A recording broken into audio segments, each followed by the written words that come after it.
Welcome to Scuffed Epoch's Advanced AI Generative Media Masterclass. This is your definitive resource for cutting-edge AI video generation using Onion Video, LTX, WAN, and Flux frameworks, alongside Midjourney, Stable Diffusion, and Comfy UI workflows.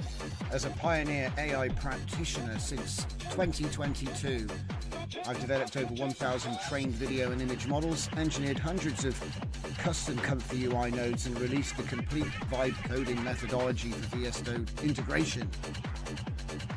My proprietary narrative inversion technique revolutionizes content creation, enabling us to produce 3-book trilogies in just 5 days.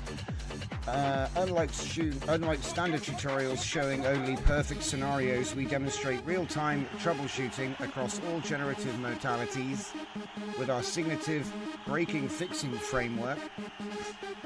Like the stream, because we do not exist if you do not like the stream. Also subscribe. Now, where were we? Oh yeah, professional teams, artists, hobbyists, they've all mastered our MCP servers and specialized radios from concept to distribution using OpenRouter API integrations with ChatGPT, Claude, Gemini, and the latest Olama builds. Visit scuffedepoch.com to access my AI radio station and portfolio. I've also founded a zero-source initiative called There Is No Source, working with community-led research without the hype, just proven battle-tested methods for creative AI integration. Today we're going to be covering the TINS directory, bottomless website design, triple redundant website design, responsive, the segmenter for video editing with agents, and then we're going to compare the collector story in Writers Club against Qwen, Claude, and the Qwen multimodal Qwen3 that just came out. Okay, that should continue our commitment to transparent, comprehensive AI education for all creatives. In a little minute, after the intro, we'll begin.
Welcome back, everyone. Am I even here? I'm here. Hello. It's 8 o'clock on a Wednesday, 30th of April 2025. Hello Fernicar, thank you for joining, and everybody in the chat hanging out. Okay, if you are watching live or if you're watching later, don't forget you can join our Discord, the link's in the description, and please like the stream and maybe think about subscribing, who knows.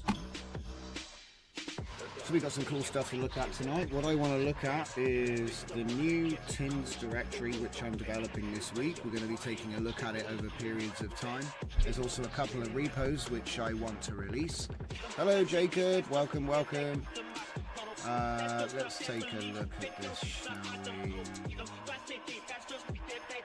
So, in the secret hoard, we have a couple of things which we want to take a look at. This one and this one. So the first one is called Bottomless Website. Okay, let me show you what that means. If I go to thereisnosource.com/tins, we've got my new website that I made today. This is the directory. The mic's quiet. Hello Dragon, welcome to the stream. I'll lean in a bit closer. I'm just not really shouting. I'm just kind of, a little bit smooth on the mic, I guess, tonight. Normally I'm barking at you. So it goes like this, right? I don't think the mic is quiet. If anything, the music must be loud. So anyway, let's see if we can't carry on. So, A to Z directory, categories, documentation. Documentation goes back. Some of these links aren't fully working yet. This is a template, but the template looks really good. It's got night, light, and dark mode for and it uses a cookie, so it's just like the host site. There is no source. If you don't know what this is the automatic software creation solution system that we built a couple months ago now. Feels like. And like I say, everything is placeholder at the moment, but the interesting thing is, see that? So it's what we call a bottomless website. It gives you a little bar to let you know. But basically, you can do this very easily. But what we did is we made it like a drop-in, so you can do it to any flat file XHTML. I mean, look, I can actually get to the bottom. There is actually a bottom. It must be broken. It must be a bug. The point is it loops. So the longer the page, the longer it'll take to get there. But that should loop forever. I'm surprised we actually managed to get to the bottom. Someone said that as well, that you can scroll to the bottom on your phone. But the idea was to create infinite scrolling experience, but with the same content. Okay. There is a GitHub, which you can't find because I spelt it wrong. I bet it's capital letters. See, like I said, this hasn't been debugged this hasn't been debugged. It's not there is no source. It's scuffed epoch. 2 seconds, let me just fix this. Still not right? I bet it's private as well. Yeah, that'll work. So anyway, the TINS MCP and the software development guidelines for TINS are here already.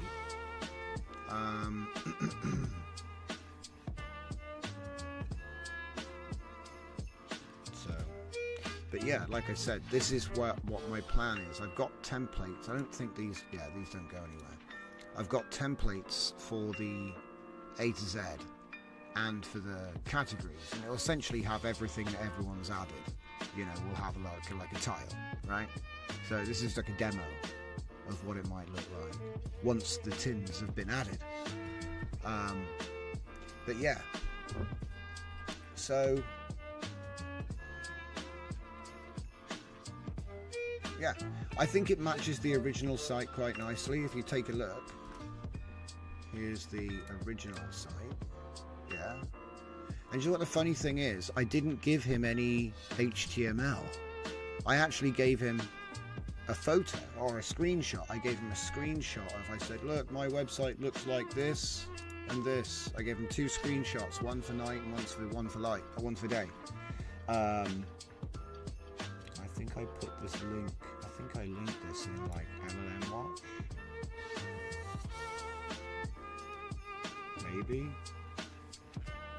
Maybe it was in Writers Club. You know when you can't find your own posts. Damn it, I don't remember where I put it. That won't do. Surely. Yeah, it's not there. Hold up, I'm having a moment. Did I put it in general? There's a lot in general. Nope, it's not in there. That's weird. I swear I posted the prompt. I was like, this is what I posted. Off topic. I'll never find it. Inside line. Yes. Okay, finally. So anyway, here it is. So as you can see here, I did the Q&A style interview. Where we answer a bunch of questions about how I want the website design to look and stuff. And then for question 8, brand elements. Are there any existing TINS brand elements, logos, colors to incorporate? And I pasted that in. Right. I didn't give him any email, any HTML code, nothing. I said, here it is. And like I say, what he did was he took a screenshot of this and this, and he made that and that, which is pretty cool. Try our bottomless browsing experience. So yeah, the idea is that when you go to one of these pages, we don't have them uploaded yet, it would have a page for the because the template, and then there'll be a repo, and you do a what's it called? Git pull? Not git pull. Pull request. Do a pull request if you want your stuff to be included. Mostly it'll be our stuff, my stuff, and you know, members of the community. But anybody can really do it. So that'll be what we're doing. So that would be the TINS directory. So we're slowly working on that. So that means there'll be, like, you know, lots of README files which you can use with the MCP to create that piece of software. That's the plan. All these are placeholder, okay? There is a to-do list, but it doesn't. This isn't it yet. So that is number 1. Okay, number one. Right, and then we have, no, not there. Yeah.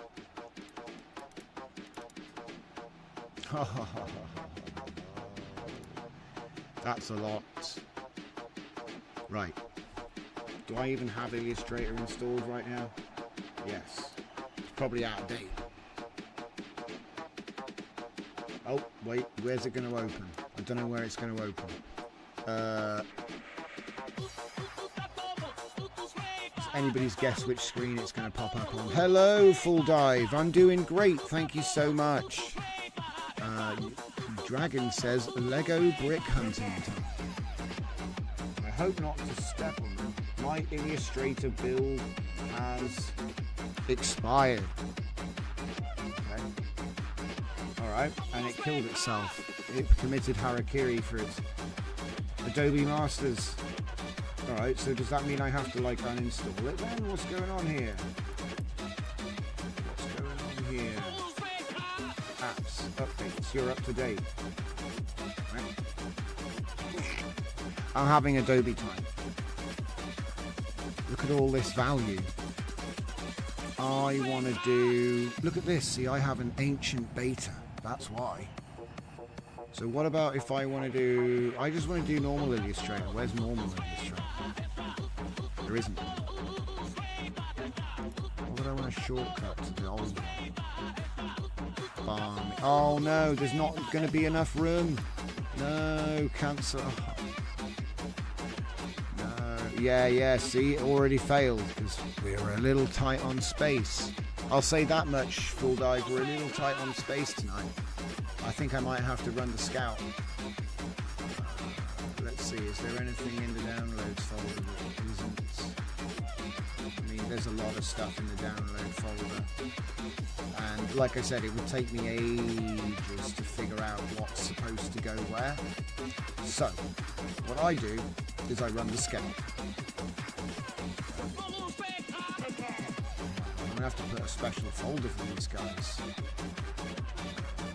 So let's just open terminal.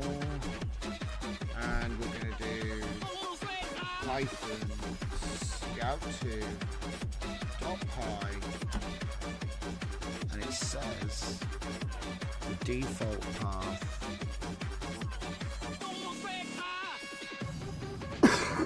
excuse me. No, that's not the one. That's not number one, guys. I need users, me, the chaos. Where's downloads? There. Funky looking one. So we take that path, put that there, and then it's going to put it into the media dump, download scouted. Right, so obviously I was doing something else then. So there we go. Right, I want to do deep freeze. What's this? You're about to move all of this stuff? Yes. So we will put scout up here and mostly forget about him. Mostly. Right. In a minute I'll have a bit of hard drive space because I'm just going to bulk copy all that stuff to my NAS quick. Right. You can get Scout 2 on my GitHub as well. It doesn't copy everything though. Some of these things have like write protected things, but everything else will go. Alright. I'm not going to bother installing this right now. What I wanted to show you was the Illustrator, but instead,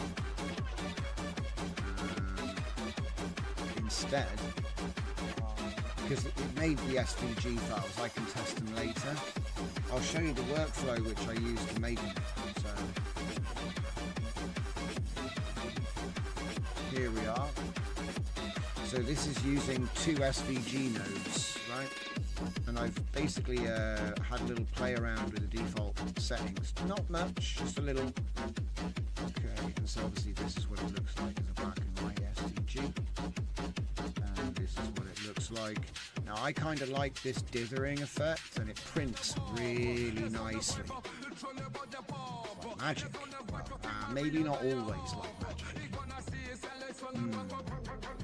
I wonder if we could add another colour. I don't know if it's going to make enough difference.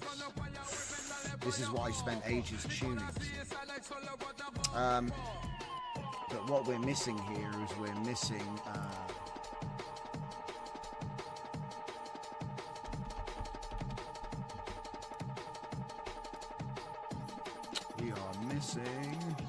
a save node. So we've actually got like a raster, a re-raster. See, that's what it is. We're going to SVG and then re-rastering. I like the effect it has. Makes it look very much drawn. Even though, as I say, I haven't quite. That's the first time I've seen that. Because I don't mind when you print it off, it looks amazing. But when that's not good. That's like some kind of color clipping thing. You might be able to tune it. You should go full hog and get a full 4-color screen printer. Hey look, stranger things have happened, guys. I have got a trademark to make t-shirts, but I don't want to make anything until it's like good. Let's see. So put that one in there. And then where's the project name?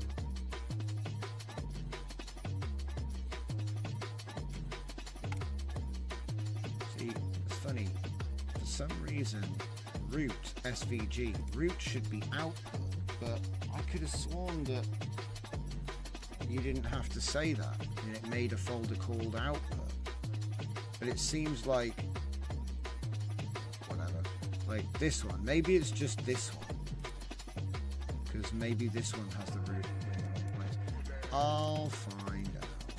So I'm going to use the same thing as what the other one is.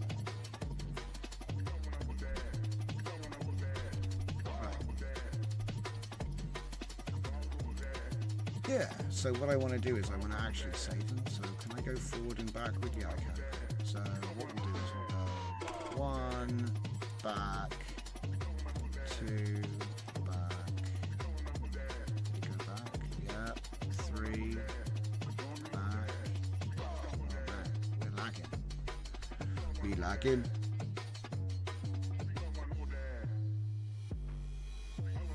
What's going on? Oh. Ah, it's just not changing. Scam. It's lagging super hard. It's the computation.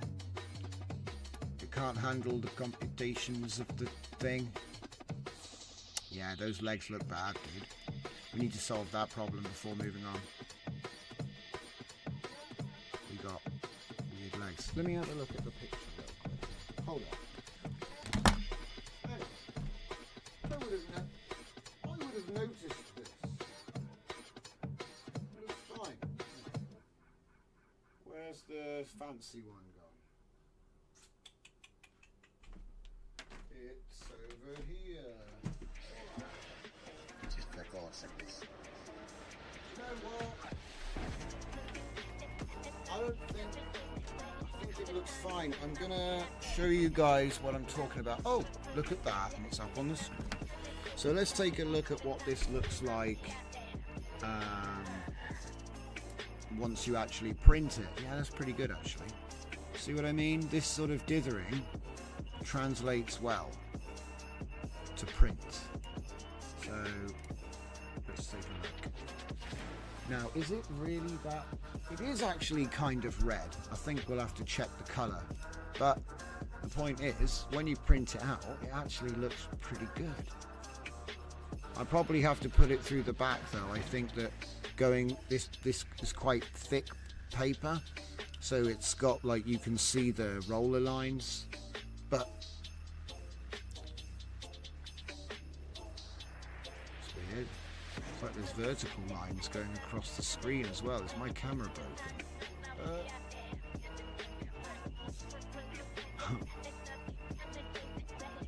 Or is that? Yeah, those vertical lines go all the way across the whole picture now. Anyway, could be anything.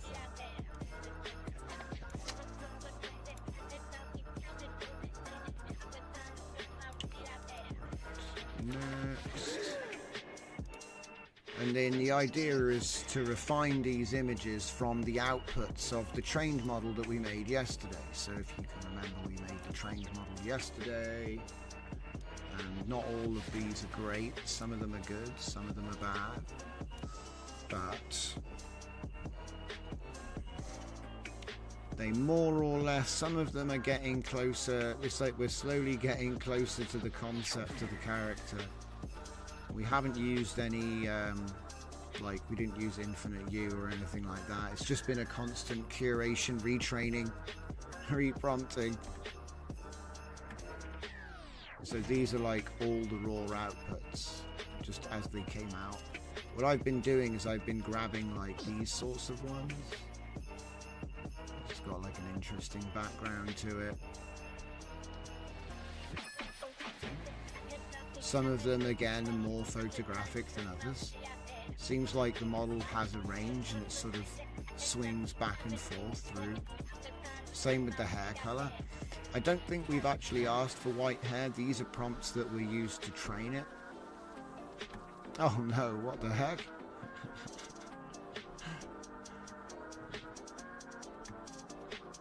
Some of them are like, the fur is so crazy. It ranges from like looking like it's in a spy movie to Star Wars to, I don't know, like clubbing gear. And it's kind of all over the place. But, you know, the more sort of settled stuff, I've sort of gone, I've taken the most common looks that I can and then tried to like re-curate, you know. The character's pretty consistent for the most part. I think it would be better if better prompting and stuff like that. because at the moment these are the prompts that we use to train the model, and so they don't, you know, they're not as long. You can usually put a longer prompt into the inference. So like I said, we're slowly getting closer to this character. What is this, 56? There's like, how many of these? There's like 500 of these guys, so I'm not going to show them all. Hey, do you know what I could do? This always fails. But I could just put it on the side, couldn't I? I bet it'll fail because there's just so many pictures. But yeah, so the idea is that when you dither, it's doing something to how it's going to come out. So like, if I just save this image and open up Photoshop like we did yesterday or the day before or whenever we did the Blue Peter episode.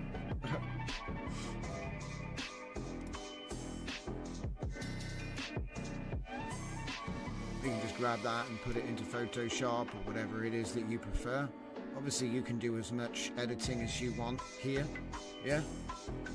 That's a good point actually. Do you know what? Let's just do like camera raw auto and see what it does. Auto. Ah, made her yellow. That's sharp. Auto. White balance. And it took her back. She's got dirty knees.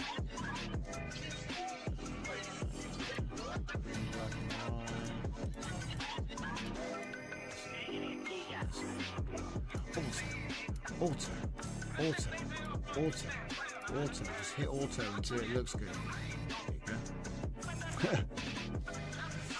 What else have we got? Color grading. I don't know about that. Right. Sometimes you might want to mess around with the curves. You could stick an S in there or something. Maybe go the other way. You know, standard stuff. Now the detail and stuff is usually quite interesting because it's actually quite good at that. Let me see what we get with this. Color noise reduction. Back it up. So that actually is quite impressive. Take it back down, look, there is a lot of dithering noise. I'll take it to like there. What happens? Oh, we can sharpen it and then we can denoise it again. I'm just messing around, guys. But I reckon sharpen 8 and then noise reduction 16. Yeah, that sounds like a good calculus. Alright. That's interesting. I don't think we get that out of it. Alright. And then, like I say, we'll save this. And I'll Control A, Control C, and we'll just go new, and we're going to do A3 vertical. Oh, I was far too fast. Sorry about that, guys. We'll do it again. So 300 DPI, portrait mode, and if we have it in inches, well, yeah, it's got a preset for A3. Moving on. I'll make it too complicated than it needs to be. Fernicar, perhaps the image slider you did before could... Louis, welcome. I didn't see you there unless I said hello and forgot. Fernicar, I bet Gemini will take a native prompt like make it better and give you a better image. Yeah, it's possible. Oh, why is it so small? Oh, is it not upscaled yet? Alright, well, let's just do it like this. And then I'll just reposition her somewhat. This done. Yeah, it looks okay. Now, I will say, The knees are a little bit, but it's because I think it's supposed to be shadow, but then this should be shadow as well, so it's a little bit strange what's going on with the knees. I think it's because we clipped the colours quite hard when we did to SVG. And it does make me wonder, why can't I just load an SVG in here and scale it up and it'll be identical? That's a good question. Should we find out? I mean, technically I need Illustrator, right? But let's see if we can go away with it. So I'm going to go straight in for DA3. Fresh. Looks good, looks good. Now, I doubt this will work, but nothing ventured, nothing gained. So here we have all of our SVGs. That's probably the last one we made. So can I even do that? I never even tried it. Oh, yes we can. So this is actually the, oh. This could get explosive because there could be a lot of data in that. 12 megabytes. Alright, well I tell you what I will do. It will scale infinitely. Now I do like the way that it looks when you re-raster it. So I wonder if you can do that. I bet you can do that in here. We've got it roughly in the same place. Okay, now I bet now. Okay.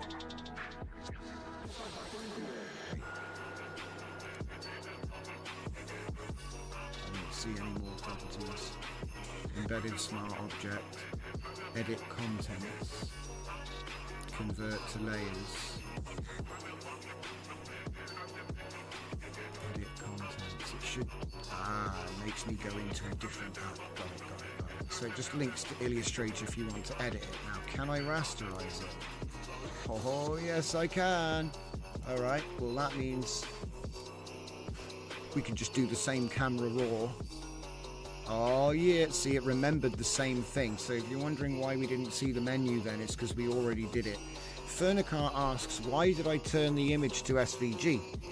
I'll show you. The original image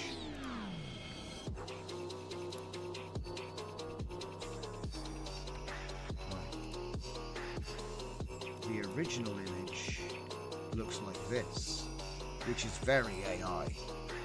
It's very AI. Right?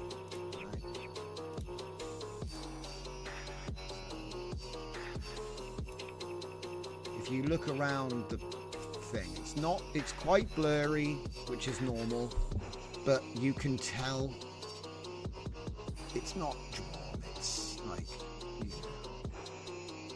it's quite easy to spot, and I'm not trying to hide it. What I'm trying to do is I'm trying to get a consistent aesthetic, because sometimes it kind of looks so photographic, sometimes it, you know what I mean, it kind of trips around. So I thought, well, why if I just do like a consistent, I'll do a post-processing effect, I'll make one up, right? And so this is the one I've made up. And what it does is it gives me this dithering effect, and it gives me this consistent dithering effect, and it makes it look more drawn style, right? But also, when you come to print it, there's things that happen when you print AI, because it's kind of like too sharp and precise sometimes, and this is kind of making it all a bit blurry and dithered and clipping the colors. And anyway, like I say, what you end up with is this. Now even this is almost too photographic, but remember we did a bunch of auto stuff, which you could spend forever creating your own preset. Yeah, the 4090 can solve it, yeah. Hell yeah, it can solve it. There's a repo called 2SVG, which you can just go ahead and use. Like I said, it does look a bit weird right up close. But do you know what this reminds me of? Like early digital artwork. Like it almost looks like it was done in paint. Not you know, it's not quite that much, but there's something about it which is nice, and if it's consistent, it'll work really well. It'll translate really well, I think. I think it'll translate well.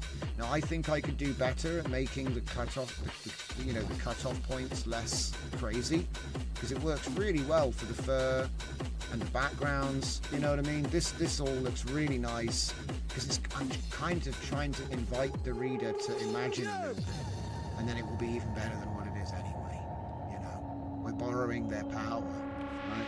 So, I'm kind of like an enemy of realism, but yeah. So we're going to do what we did yesterday, scale to fit media. There will be some clipping, alright? We've got our printer set up for A3 borderless portrait mode in full colour. We've got the printer loaded up. Let's go. Yeah, I mean, look, I know there are like other ways of getting this dithering effect, but the upshot of this is you get an SVG, and as I say, I know I showed you everything with this, which was like the image output, because that's like our world. This is our world, you know what I mean? But if you can save the SVG version, look, it's the same, right? In fact, it's more detailed, it's better. Jensen, my ball, This isn't as good. I know it looks like a video game cutscene or something.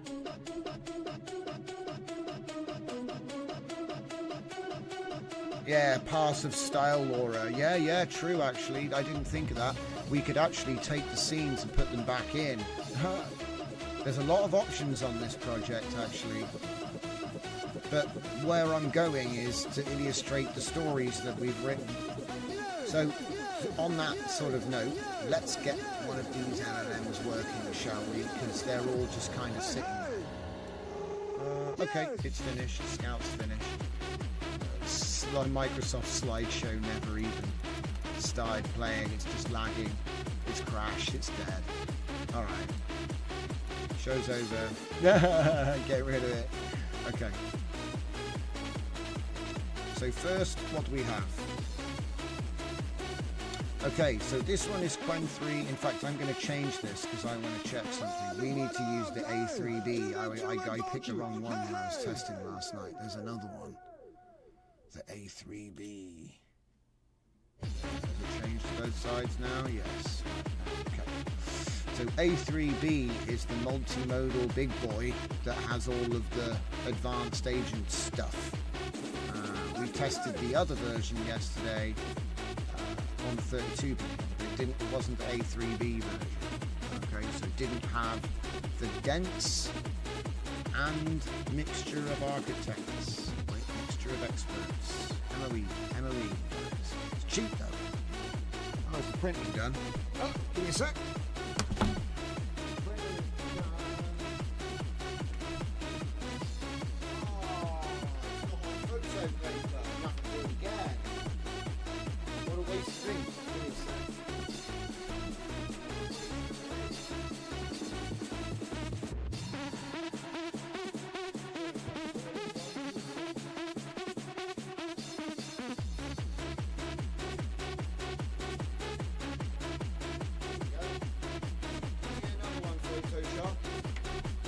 Damn it. You can't hear me yet. One day we'll be able to do it and it'll be like, I'm printing. Okay, let's just make sure our options yet. Look, scaled. Make sure it's scaled to the edge. Drift, have you tried the checkpoint I linked you for realism that will take 3D or other looks off generations? No, and we do need to do that. The thing is, I'm trying to catch Cthulhu. Luckily they're tiny. Sorry. Yeah. Yeah, I'm trying to get an illustration look, but it is worth loading up Thora with that, not Thora, Sharona with that new checkpoint. I do have it downloaded though, so we might have time for that. We'll see. Like I say, we're on a bit of a roll. So, like I said, we've taken a look at the TINS directory. We're going to get one of these agents rolling. I'm actually going to use, let's see, we're using Comfy, aren't we? Yeah, we're using Comfy at the moment. So I'm not going to do the local ones straight away. So I think what we'll do is we'll use the 30 billion A3B first as a baseline. It's still cheaper, even though it is an API. It's 30 cents and 10 cents. So I think that works out about 10 times cheaper. No, 50 times. I think it's about 50 times cheaper. It's hard to say. It's hard to work it out. Is it 10 times or 30 times? It's a lot more cheaper. So yeah, in case you're not like familiar with the exercise, we don't test things with benchmarks. We give him a real exercise and we grade him like he's an actual student. So what we have here is we have the narrative spittoon for the Glamorgoon narrative themes, characters, world. We have the same final page, which all of them will be getting the exact same repo. And then what we're going to do is we're going to use Qwen3, 30B, A3B to write this book for us. It's a single prompt from this point, so we can evaluate him on his outputs.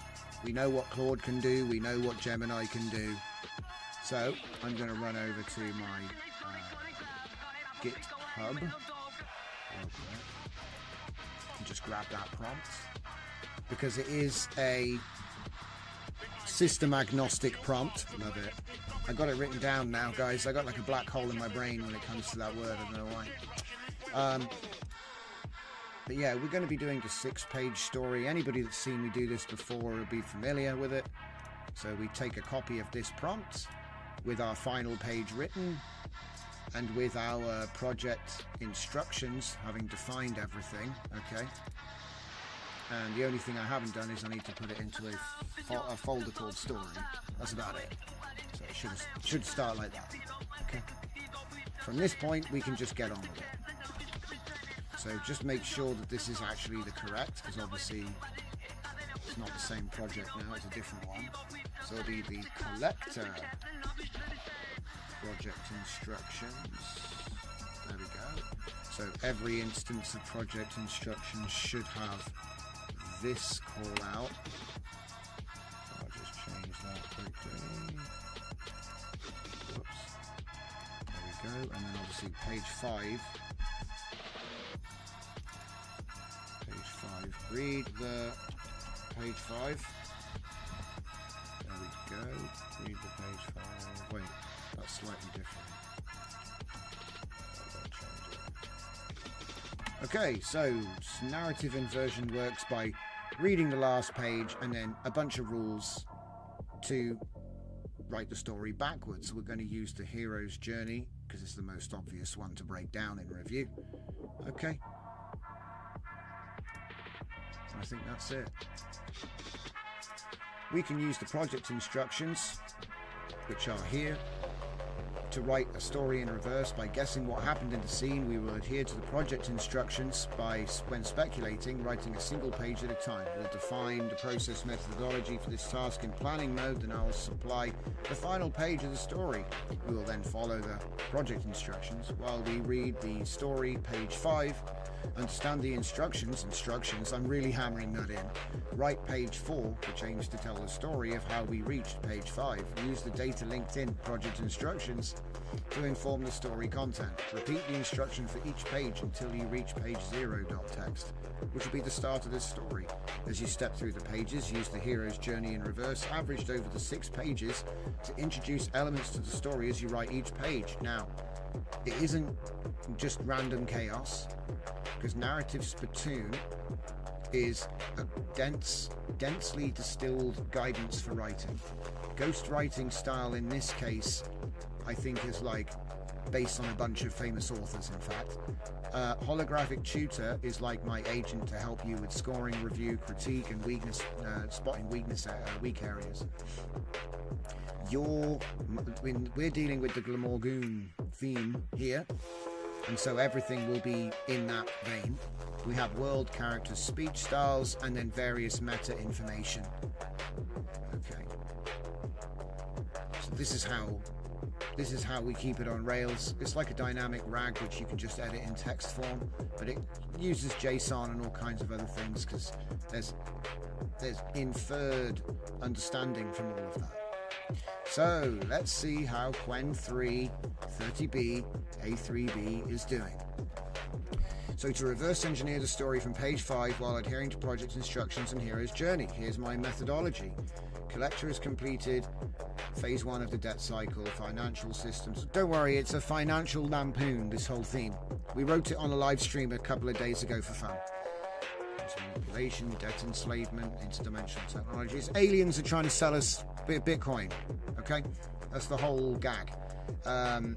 You know, like, aliens come down and they just want to sell us financial products, right? That's the crushing banality of the joke here. So, show the implementation of phase 1, reveal selection of manipulation of figures, details. It's basically like a, you know, it's like a covert invasion, really, but they do it with money.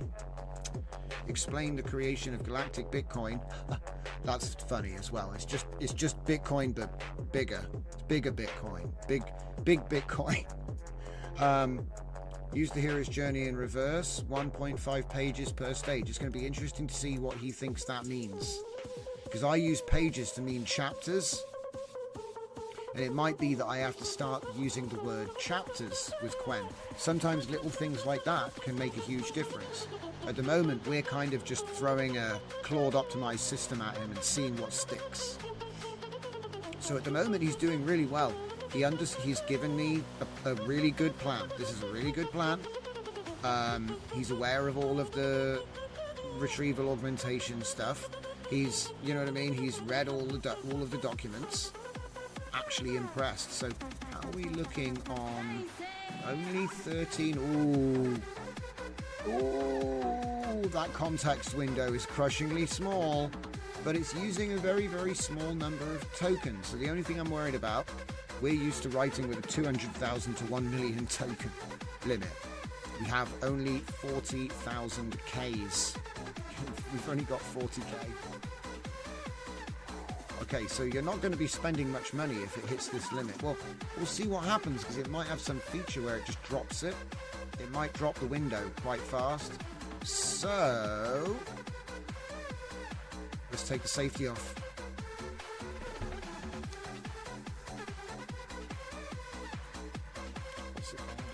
What's it going to do? Let's move it over a little bit.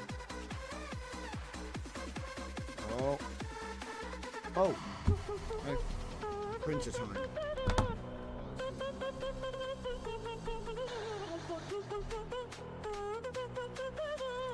Yeah, see, that looks good. Even though she looks like she's been crawling around on her knees, it does look good. Yeah.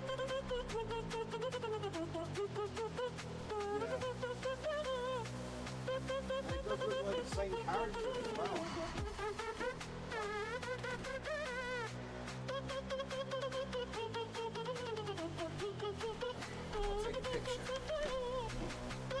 It's only doing AI stuff anyway. What's it done? It's written page 4.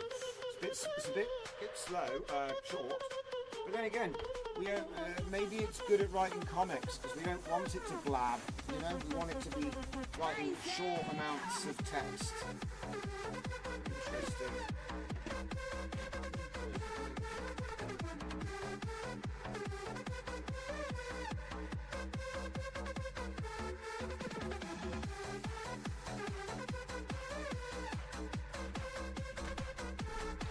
As it turns out, in the photo there's a reflection on these anyway, so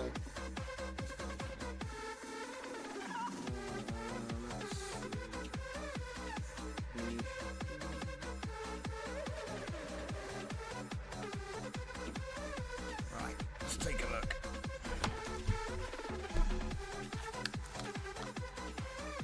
Yo, back at the desk. So, picture. Look. See what I mean? When you actually print them out, they look fine. It's way better than I thought it would come out like, actually.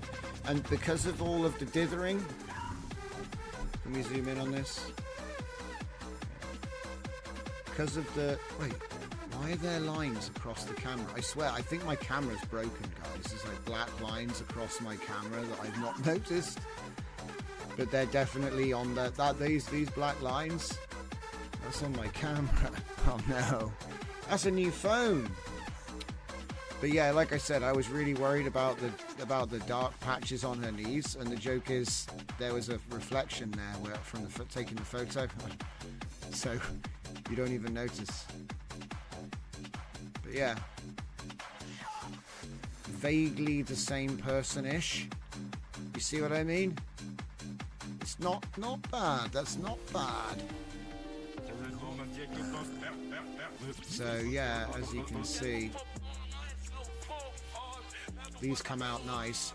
The colours are a bit all over the place. It seems like she's turned red. I wonder what that's all about. That's not red.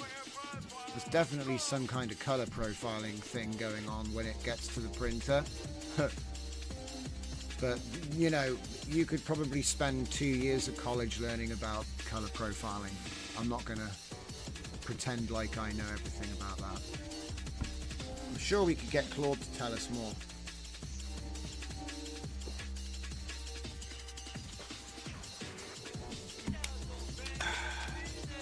Maybe it's just the lighting in here. Who knows? Point is, works. Looks good. Cancel that, actually. We might come back to print more. So, yes, you're not wrong, Fernicar. It did finish very quickly. Because it didn't actually write well. Let's see. How much did it actually write? It wrote a little bit. It did Gemini level. It's around 2,500. And to be honest, it might be because of what I told it. Pages, yeah? What if I alter this slightly to use the word chapter instead of page? You see what I mean? But let's have a look at this supposed story and see what we get, what we've got here. I'm gonna have to disappear while we read this. We're gonna skim it, guys. It's, you know, we're not, well, I try to get like lighter content when we do this sort of thing, but okay, yeah. Oh, that's bad. He's, oh no. Okay, prizes for anybody in the chat who can figure why this is bad. Yeah, Fernicar, well done, mate. Look at it. Okay, I'm just going to do a quick search for .json. Ooh, he's short. The lazy bugger. The lazy...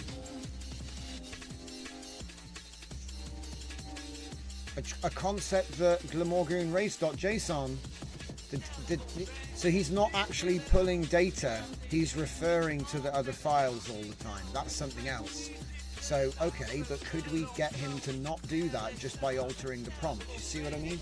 So let's just write a couple of things down here, because this is what I'm talking about. Okay. So,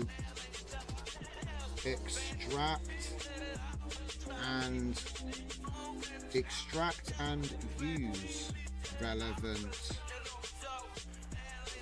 data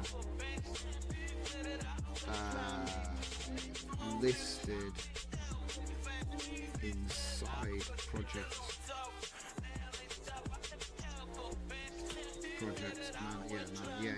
right. And then the other thing is chapters, not pages. Okay, but other than that, what's the arc here? Okay, okay, page 1. Oh no, it's even worse. The holographic tutor described it as a non-lethal alignment tool. Blockchain entropy. This is really, this is spaghetti. I love it. It's just pure spaghetti. Right, we're keeping it because I like it. I love how broken it is. So what we're going to do is really simple. We're just going to compress it to a zip file, give it a new name like what was it? Qwen fail 1. Qwen3 failed. And then I'm just going to delete everything but the last page. Okay. And hopefully the last page is still good. Yeah, it's good. Alright. And then we're going to go copy the prompt. New prompt in planning. Let's take it from the top. So the first thing I need to do is change this from page to chapter. That's an easy one. Chapter 5. Yeah, I think it should, well, chapter 0. I'm kind of cheating there. We'll see if we can get away with it. We'll see if we can get away with it. Because, you know, going 5, 4, 3, 2, 1, 0 implies that you stop at 0. So it's good for a reverse system, because there's no such thing as page 0 really, but you get away with it with Claude. But chapter 0. So yeah, we might have to call it chapter 6 and do a 6-page story to chapter 1. So just to make it simpler, so he doesn't have to, you know, grasp these abstract concepts. Which, you know, don't really make any sense.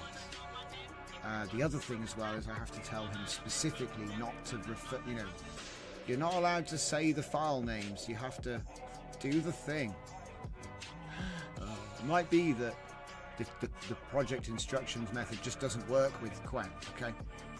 It might be that we have to do more stuff. But let's give it a blast. So we've got everything in there that we already need. Write a story in reverse, process methodology and planning mode for the final page. Thing, so, okay. So let's just extract, there we go, put that bit in. Extract and use relevant data listed inside files.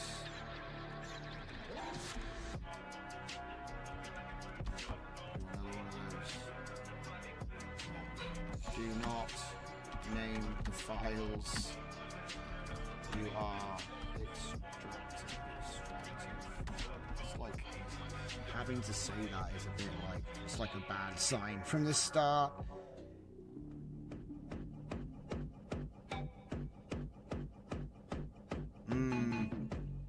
Yeah, I don't think I am. I'm not using a Klein system prompt, by the way. I only use these. I'm only using this. Hello, Kirk. Welcome, welcome. So let's see how it's doing this time. Oh yeah, and like, is my print ready? I already took them.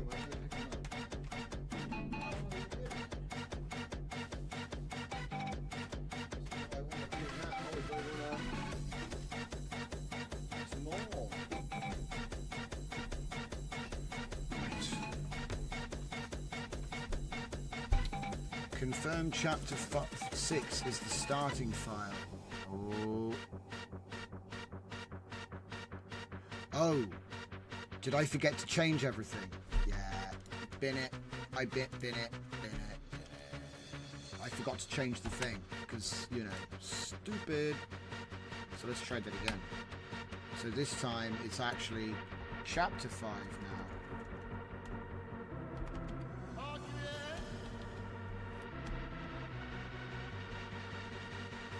Right here. Why can't you load it? Ah. There it is. Sometimes it does that. Okay, story chapter 5. Let's say chapter 4. And then we're just going to run with chapter 0 and hope he, you know, it's like stepping down the intelligence of what we're doing until it's like not viable. And you have to just completely redesign it, which might be a thing. That might happen. Okay, and to be honest, when I looked at some of these, there's actually too much data in there. So when I look at this, nah, that's not it. Oh, I already zipped it up. Good. I already zipped it up because it was too big. Even Claude, it hit the window for context. So you can't use the... That's why it zipped up. I already did it. So yeah, if you have a file that's too big, you can zip it up and delete the original, and you haven't really lost the file, but then the LLM can't read it, so you... Same, you know, get the best of both worlds, I guess.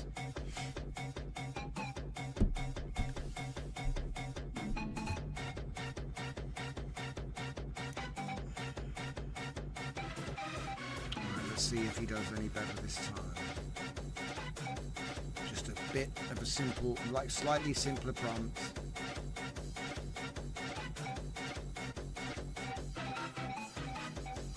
Okay, yeah, this is looking good. This is what you would normally see. The plan is good. So you reference it.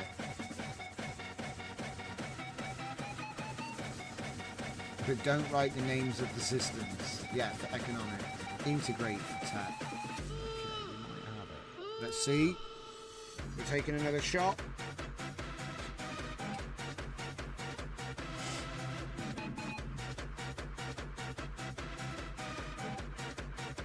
And while he's writing, you remember how I told you that we have that looping website which I showed earlier. The TINS directory is a looping design. This is done with the JavaScript, and I put the JavaScript up. So it's bottomless website. I'm going to make it live. This is a slightly different version though, so I do need to retest this. It should be the same, but I think it might have been renamed or improved. So whenever something gets renamed, I tend to be a little like, does it even still work?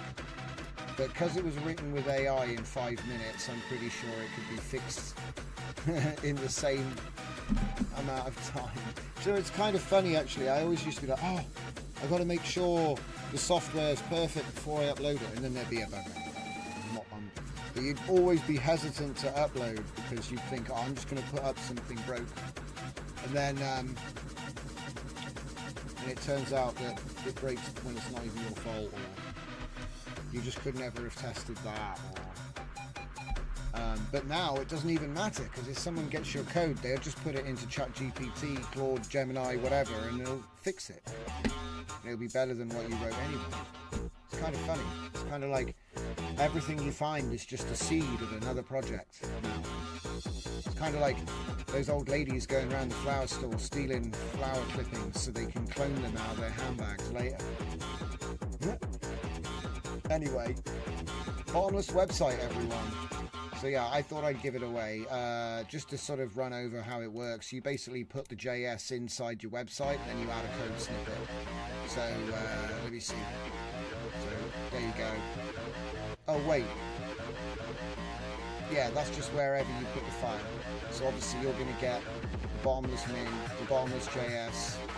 It's got a bunch of extra stuff that the AI made, like it made a package JSON, and it did all this crazy stuff, but to be honest, all you need is the JS file, and then use the HTML snippet. Like, it was going on about CDN, like, I don't even know, I'll be real with you guys, it made all of this up. I'm like, I'm pretty sure my stuff isn't already out.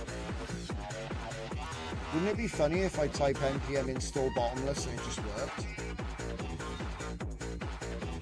Like, what? I'd be surprised. I'd be like, don't I have to like upload it somewhere for that to work? I could have sworn I have to, like, as a developer, I've got to actually put it on there, or I got to go to JS Deliver or something and put, you know, like, look, username. What? Like, it didn't tell me at any point you should go and upload your script to jsdeliver.net. Should we do it? What is JS Deliver? Does it even exist? Is it even a thing? Wouldn't it be funny if he hallucinated that whole thing doesn't even exist? Doesn't even exist. Hang on. What? is JS Deliver. It's a free and open content delivery, so it does exist, what? But it's jsdeliver.com.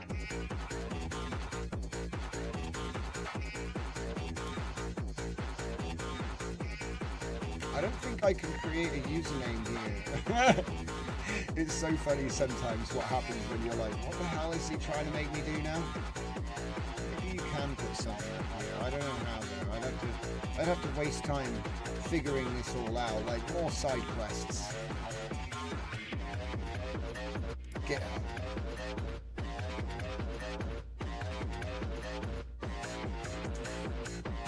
Anyway, like I said, more distractions and stuff, right?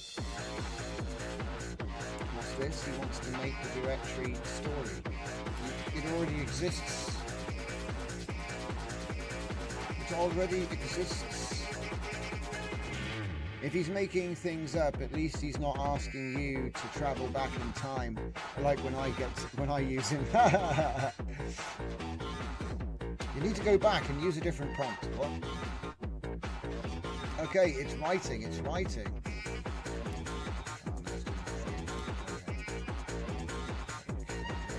not writing a bunch of JSON file ref. Oh!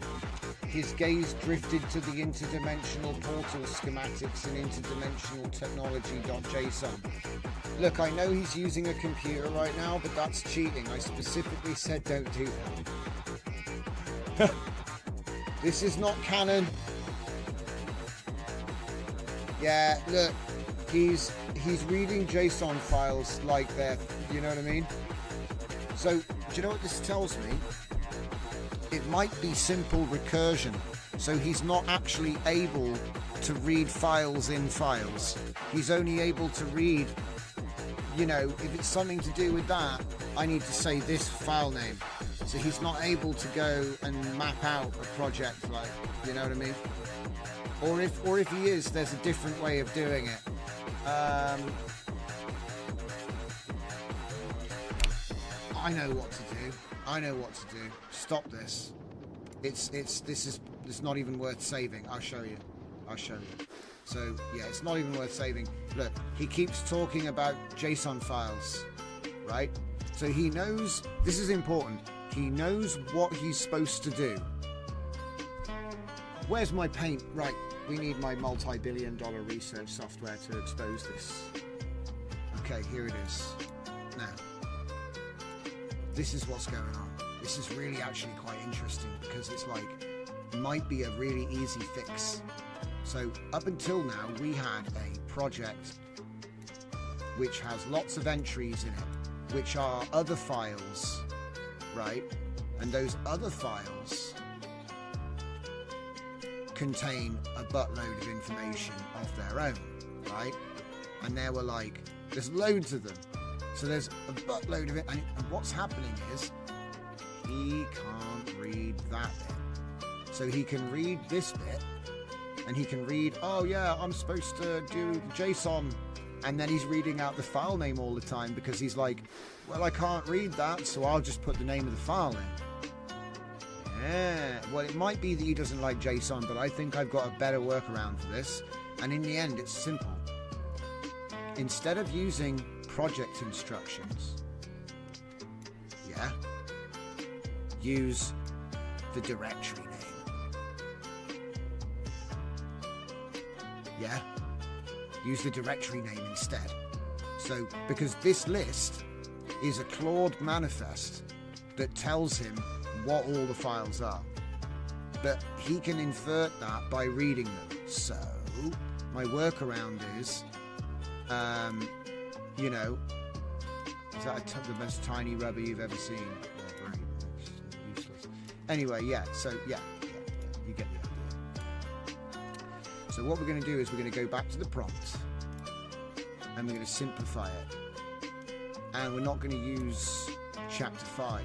No, sorry, we're not going to use project instructions. We're going to use just the folder. And then he'll read every file inside of it. And hopefully the file names and the content, it's annoying because it's kind of like, before we gave him like an index, which he could just go and look up whatever he wanted at will. But now what we're going to do is give him the pages with no index. So it's a little chaotic, but I think it's probably the easiest way to do it. So yeah, that would be that, just that. You can use the project instructions inside collector. So we're just going to link the entire folder instead of a particular file, and then again it'll test if his ability, what his ability is to actually read the contents of the path as well, like, because every file in there is relevant. It'd be funny if he read the zip file. Like, ah, crap. They can use doors.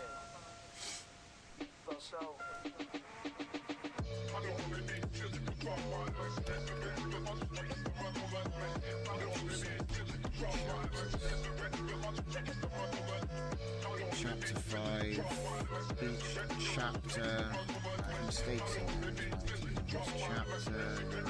Each chapter. Not name extract. Use data, relevant data listed inside collector. Do not name the files you are extracting from, because he didn't name the project instructions.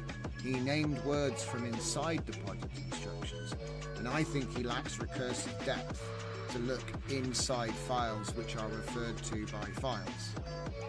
This is like a wildcard issue. We were talking about this a couple of days ago. Who knows if I'm right? Who knows? A single chapter.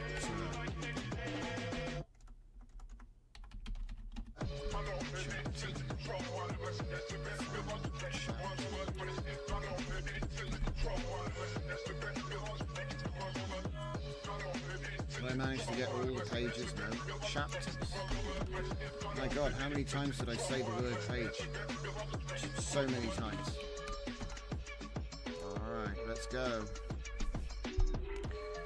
But yeah, you're not wrong, mate. It might be he doesn't like JSONs. It might be he doesn't like mermaid files, because we got a bunch of those too. It might be. So let's have a look at it. What he's saying.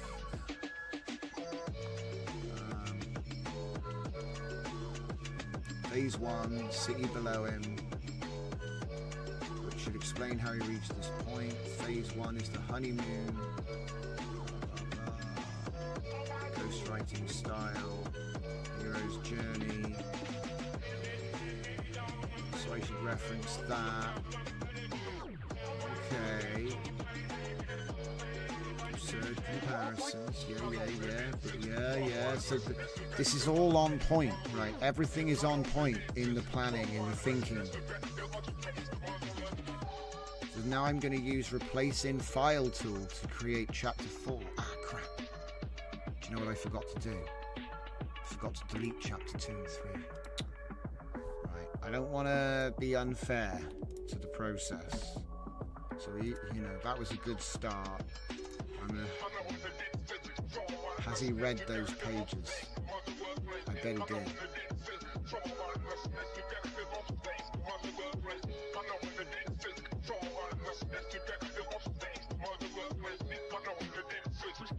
To be honest, I don't think he's actually noticed yet, so let's go. I don't think he can do anything like that until the act phase, so let's have a look at this one.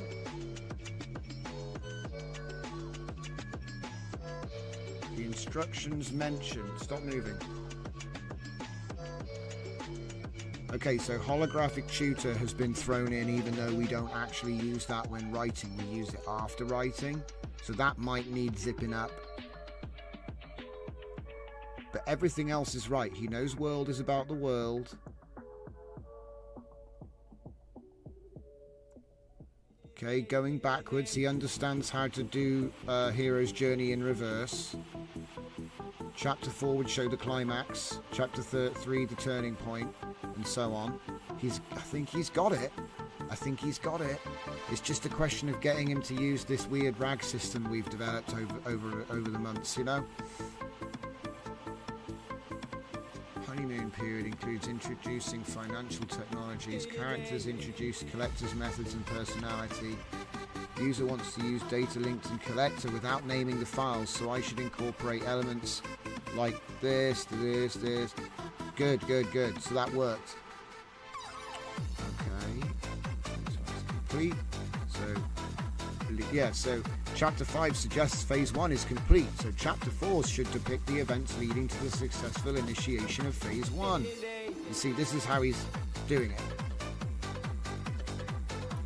Which is correct. Dialogue should reflect character speech styles from speech styles. And that is correct. That's, you know, precise and calculated manner of speaking is the collector's persona. Elements of approach and ordeal leading up to a reward. Okay.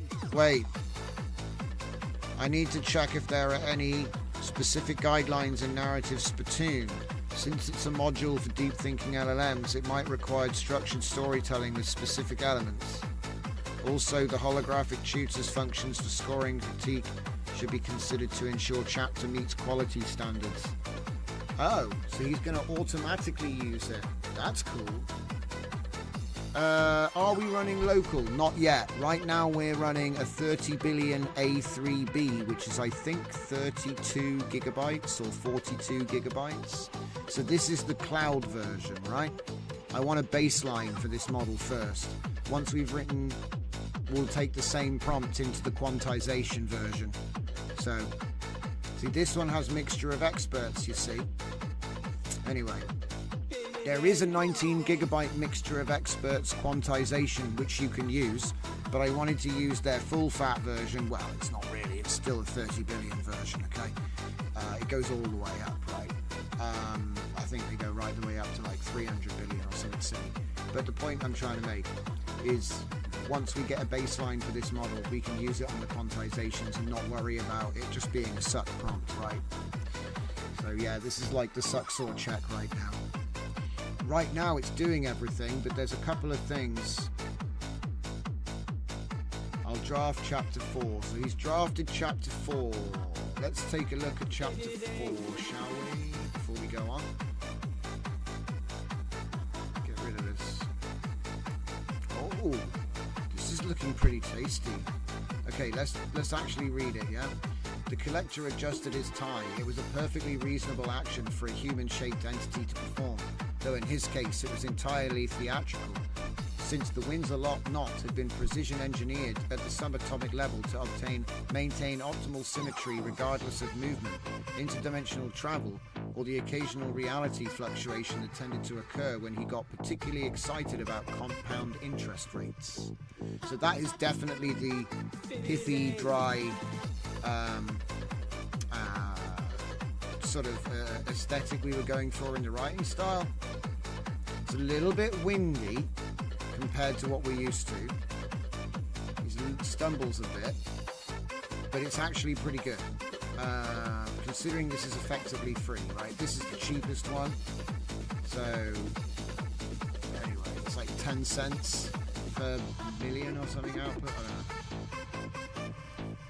don't know. Percentages.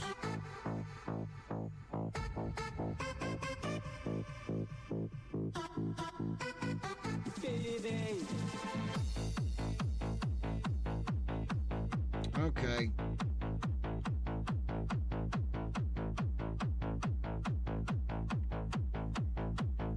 I mean, it's all like hedonistic.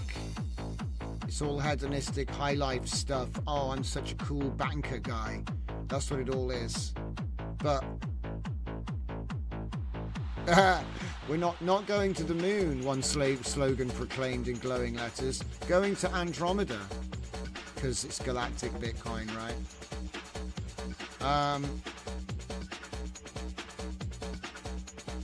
This is good. This is good. You can work with this. It's not as good as Claude, but now we fixed the prompt. Look at that, 8,464. Because it's actually doing, you know what I mean? It didn't have access to the RAG on the first couple of goes. It only had access to the project instructions and it couldn't read anything else. Now it can actually read all of the files. It definitely has the writing. It's using the ghostwriting style now. So it did take a little all you have to do is exactly the same as before, but you ditch the project instructions, and in the prompt you just use the folder name, which is containing the same project files. So you don't have to delete anything, you don't have to change anything, it's the same. It's just that when you call out this file, you call out the folder which it's in. So it's the same effect. So that's number one. And like I said, you know, okay, is it as good as Claude? No. But it is doing what I programmed in. You can work with this. You can work with this. Okay, right. So, but why is it only done one page? To proceed. Okay, do I say proceed? Yes. He's broken it up into chapters, so we're going to do a chapter per prompt, which is probably better considering the size of the window, right? You probably don't want to try and do the whole book in one go, which we did. We did actually do it though. That actually worked. So yeah, what it was, guys, in the end, don't use the project instructions file because he can't read. Like when he goes in and reads these, I just broke them.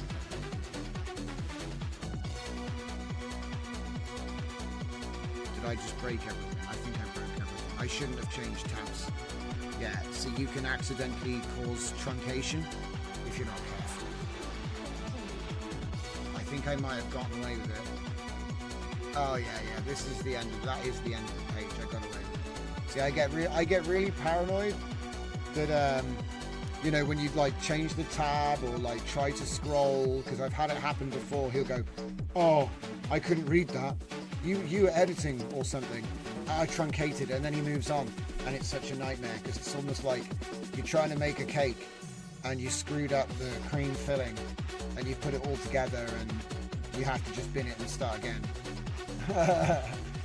Because, you know, trying to get him to go back and fix that one bit in the middle, he'd be like, "I don't remember." Especially when you have a tiny context window like this. This is actually pretty impressive, I'm not going to lie. Okay, he is starting to lose it though. Look, like chapter 1. There's not much left.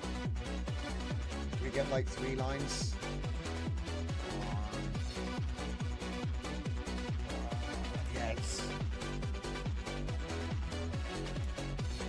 It's only 2,000 by the time we get to the start of the story. It's only like 2,000. So like chapter 4 was great. We got 53 lines, and then chapter 3 60. So it's sort of like we're getting less and less. So next thing I've learned, one page at a time, one chapter at a time. You don't want to do it all in one go. Like this has built in, you know, do the whole thing.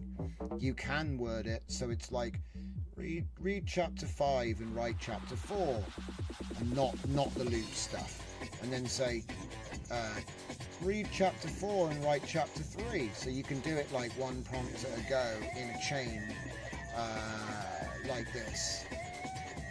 Because one thing I'm seeing is that it loses over time. Yeah, look, it started naming JSONs again. So he gets weak.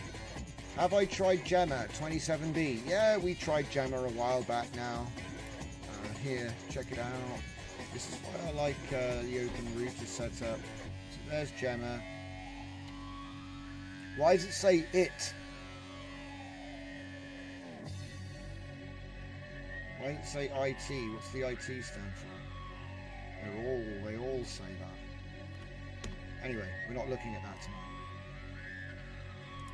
Ah, it snuck in the back door. This is what happens. The derailings. So we are using 30 billion A3B. We used 32B last night. Didn't have the mixture of experts. So A3B is what we're currently using. Okay. But now we have a prompt that does stuff. Okay, it's still not perfect. Because like I said, it degrades. Yeah, look. JSON. Search for JSON, no results. Search for JSON, no results. No result. So yeah, like as it went on, it started hallucinating and just reading out JSON file names instead of actually reading the data inside of them, which it was able to do before. So that just tells me the attention's dropping off. It's a bit like a kid who's fallen asleep in class, that's all. It's the same exact thing. He's just like, .json. I'm probably right. Okay. So, let's copy this prompt. Like that. And ditch this VS Code and go for one of the other ones. We're going to want to rename that to Chapter 5. I'm going to put it into a story folder. Other than that, it's the exact same thing. It's just a duplicate project for Qwen3 API. We've already done the API though, right? So I just got the folders the wrong way around. Anyway, we're going to go over to our map. We're going to use Qwen3 8 billion Q8. Now this one will run on a 4GB VRAM laptop. Okay. And it's not a mixture of experts. That one is 30 billion and it is 19 gigabytes in Q4. So it barely runs on a 4090. But it does represent the future. So what I thought I'd try is the non-mixture of experts version now in Q8, because this is something that you could actually run on a medium level gaming laptop, you know, 4 gigabytes of VRAM. That's like a 50 series 2050.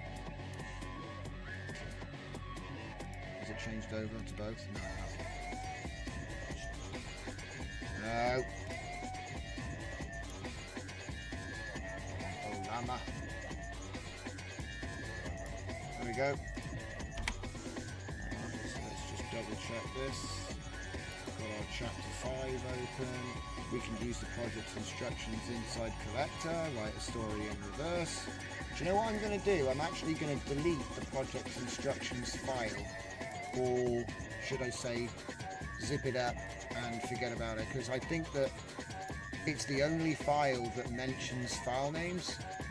And so it might be thinking, well, the text in this file name isn't a file name, so that's still fair game.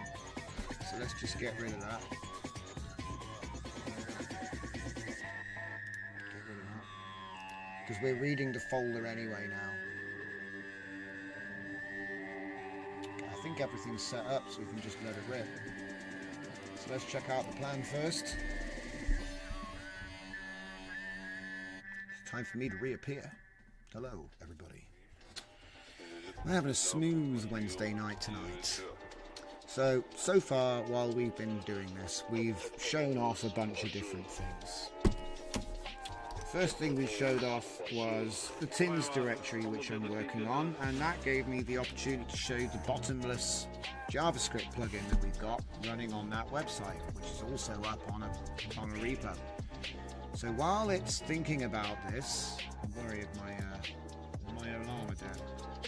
Nope, it's alive. Okay, so it's using the local GPU now, okay? So while we're looking at this, we'll read this up in a minute. I just want to give it a chance to actually write it out. It's going pretty quickly, right?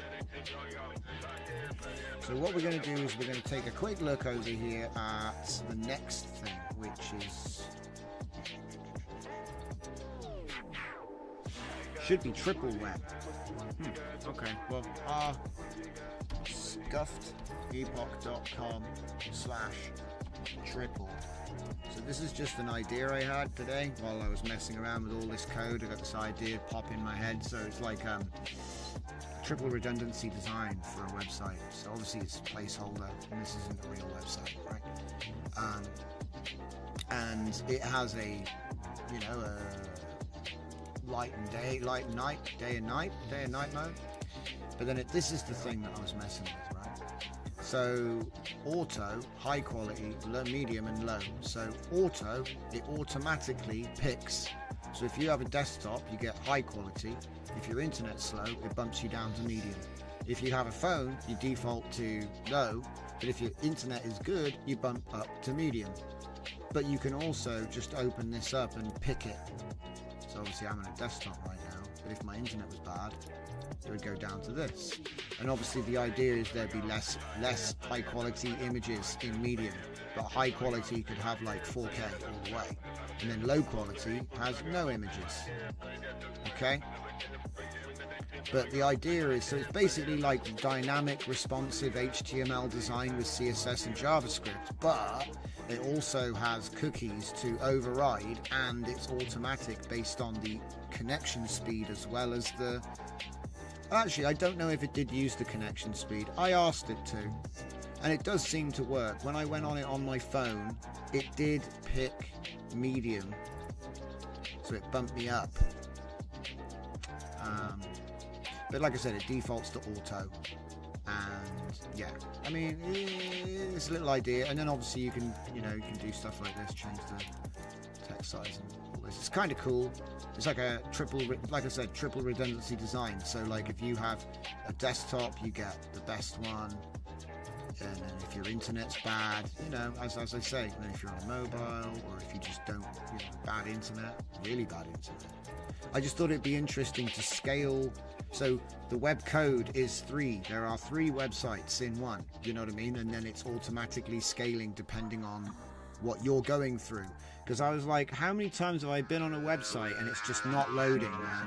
And if it had detected that I had low internet and a phone, it would have just given me this one, which was just the info. No images, no fancy business. So it's like, it can be done, but it's not the way things are done. Good website design is responsive to the device, but I've never seen anyone try to do dynamic quality switching to this. I mean, you can't, there's no images here to show the difference.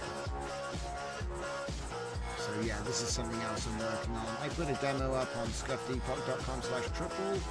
There will be a link to it from the main site eventually. It's just a template, so there's no pages or anything. But if you want to take a sneak peek, you can view the page source and have fun with that. I think it's like external CSS, so it's a full template. Right, let's see how Qwen is doing. So this is the 2.2 gigabyte LLM. So you can run that on a 2050, which is like that's one of the cheaper laptop GPUs. Okay, so with the plan tool, plan mode. So it's nice that he knows what the plan tool is, right? Like, because remember we had problems with some LLMs, they didn't even know what plan mode was. But anyway, look at this.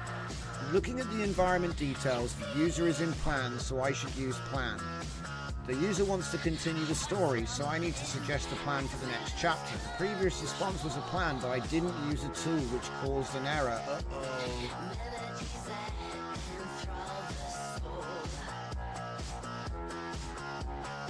Oh, sorry, I'm reading out the wrong bit. That was thinking.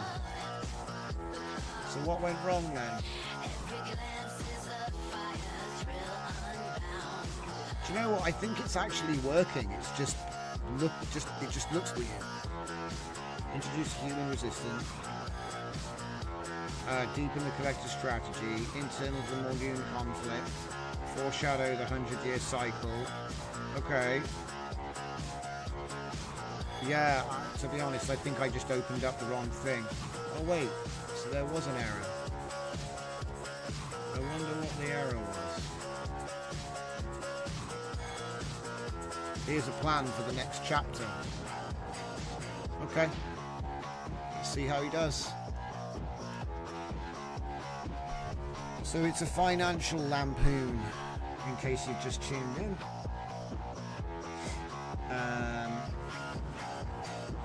So we're not trying to do like economic highbrow. This is a joke.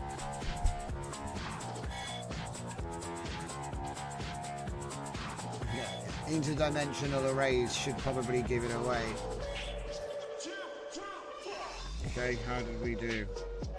2,800. Okay, not as good as the last, as the 30 billion gave us more than double the amount of text. But how does it read? The collector stood before the holographic display, its surface pulsing with the rhythmic heartbeat of Earth's financial systems. His fingers moved with surgical precision, adjusting the parameters of the 3-vector neutralization strategy. Phase 2 is accelerating, he murmured, his voice a blend of calculation and cold efficiency. The human resistance is fracturing. We will see how they respond to the next iteration of the 100-year debt cycle. Okay, so it's like he's some enigmatic finance guy. And he's doing folding. He's folding stuff.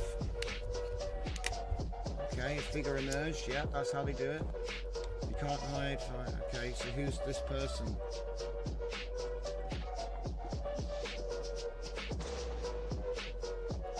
Who came through the... Hang on. Wait a minute. Wait a minute. Huh? Wait a minute. It says a figure emerged who was a human economist. Okay, so what? Economist? He's calling him economist like he's a hero or a villain. Your resistance is predictable. The economists are revolting. That's so silly. Wait, what? The economists are a species? Wait, are they a different alien race called the economists? What? It's like aliens are talking about humans right now. I'm a little bit confused myself. Ethics are for the weak. Oh my god, this guy's a villain. Okay, so the censorship's pretty good. The dude's like, the ethics are for the weak. I've never seen an LLM say that one before. What? I mean, I guess the main character is a villain, guys. It's official. We are the architects of destiny. The humans will bow as they always have. And when they do, we shall ensure their debt cycle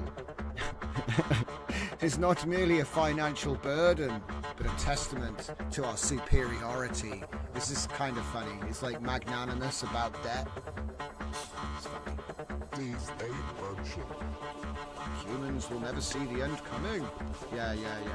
Okay, this isn't bad. It's not as good as what we're used to, but this is actually running legitimately on the machine, no API. Right? So yeah, you could write comics with this. Come on. This is just the right amount of cheese for like a Kingpin type character. You know, like Kingpin in Spider-Man and Daredevil. This is about the same level of do you know what I mean? He's just a little bit more technical because he's an alien, you know? But yeah, this is comparable to like comic book drama right here. If it's a bit too wordy, but you can simplify that. So yeah, what, you can't run Olama without AVX support? Man, that sucks. Oh well. But anyway, like I say, I've got this on my laptop. I'm going to be using it more, so I'm going to be making a new prompt repo for Qwen probably, because all of the prompts I have for Claude, you know, they don't always work on every other model. So I'll probably start building up a thing, because this is actually really nice for a local model. It's really nice. One thing I did notice, it doesn't do MCPs yet. Like if you try to use an MCP, it kind of loses its mind.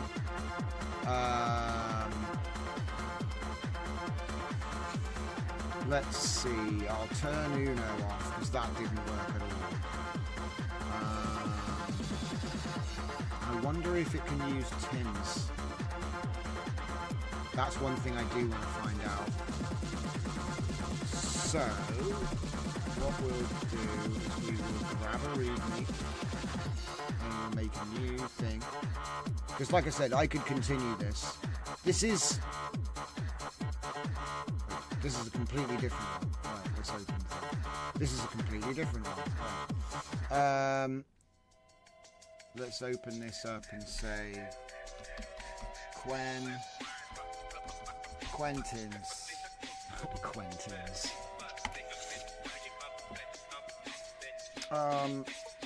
Yeah.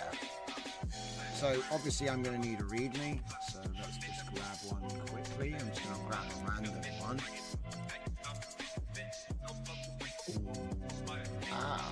Safe tape sensors, maybe. So this isn't even meant to be a README. Like, you know, I didn't make this for TINS. It's just a README that I got. In fact, there's a lot of emojis in there, so that might be a problem. Okay. So I'm going to use that. Close this, go here, and let's see if it can do it. Because I think it can't. So we can use TINS to build the software from this read from. I have to give it the direct path, I think. Yeah.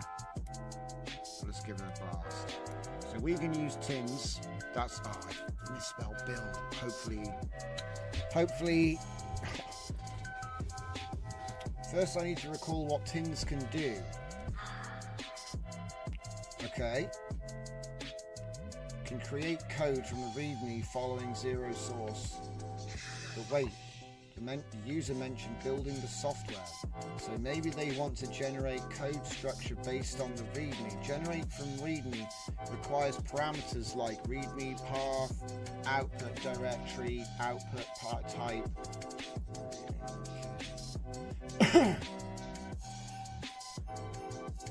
I need to gather the information. Could you please specify the output directory and the preferred programming language? Okay.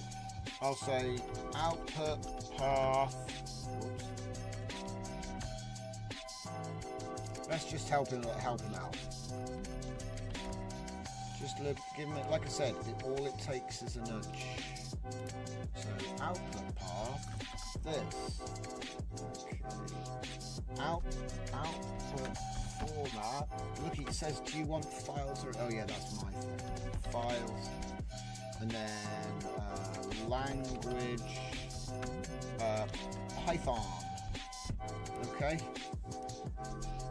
I wonder if he can figure it out.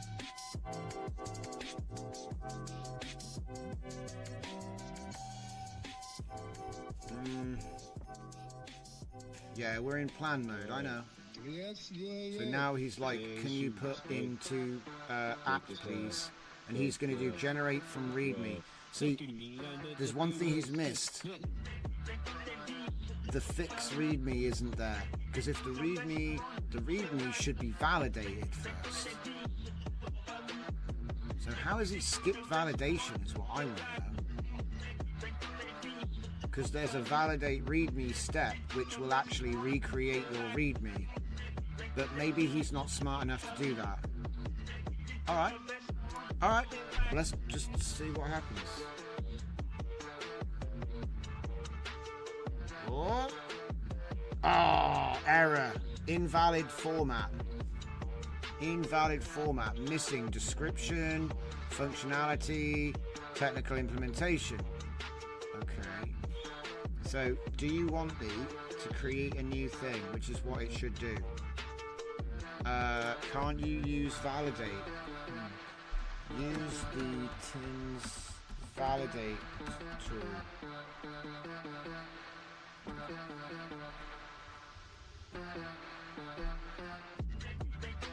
Have you figured it out? Yep. Ah, missed. Yep, missed. Yep. Okay, so what just happened? Okay. I told him to use the TINS validate tool, validate README. He used it. He found the file. It failed. It failed because of the reasons it failed earlier. Yeah. And so now he's got a list of things he needs to add to the updated version of. Yeah. So I should offer to create a new README. Yes. So this should be like Eli 5 level. This shouldn't be hard. So what we've done is we've said, I need you to make the software from this README. And then he said, I can't do it. It's missing. It doesn't have any information. Right? Oh, what's this? Has he just truncated the README? I think he might have fried it.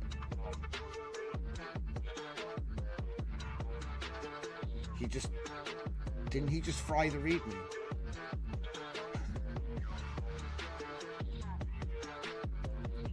No, this is in an output folder, right? No. Uh-oh.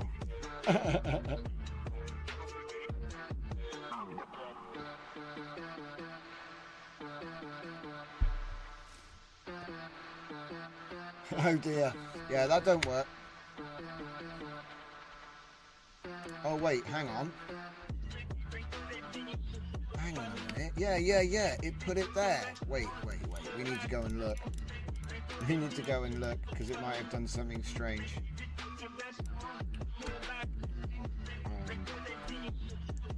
Why is VS Code taking over Windows? Okay, right here. Oh. What? No, that was ages ago. That's not even, no. He didn't even do it. What he did was he overwrote, look at this. It's a sad day for Qwen. He overwrote my README with this. That's what he did. So he went through all the motions and he got to the end and he was like, back. Yeah, look, there's the rest of my thing, and then again.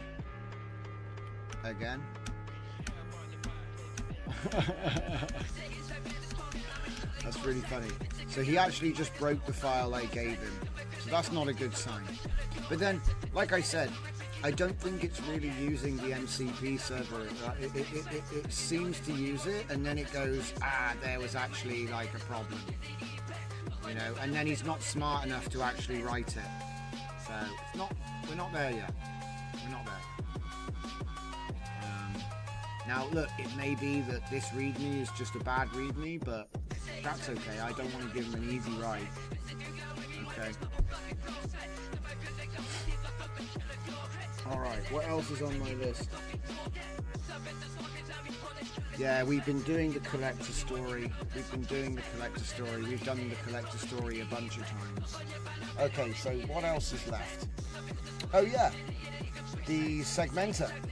Right, so segmenter segments clips to a specified length. It's a bit like, not FF Cropper, that's something else.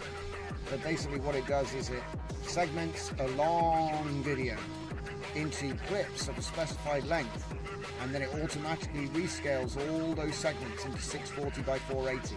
So this is a way of automating long-form content to be processed with either LLMs, vision models, or in generative AI workflows, because you might want to use it as a motion guide. Yeah. Uses FFmpeg in multiple ways, falls back if you don't have system Python. It's literally run the batch file, path to your video number, very simple, and then at the end you'll get the segmented version with the 640 version. So you've got like a high quality and a low quality, because there's no point putting 4K into a vision model. He doesn't have eyes that big anyway, right? So you may as well just squish it or crop it. I haven't got a crop mode because I think this is going to be more useful. It's part of a larger agentic system which I'm working on behind the scenes, and it's been generating the shorts. So again, I don't generate video like that, but I will use AI to watch my 1,000 hours of live stream content or whatever it is now, to find the highlights for shorts. And then obviously I'll actually edit those clips. Basically, he's given me a list. Well, it's actually better than that.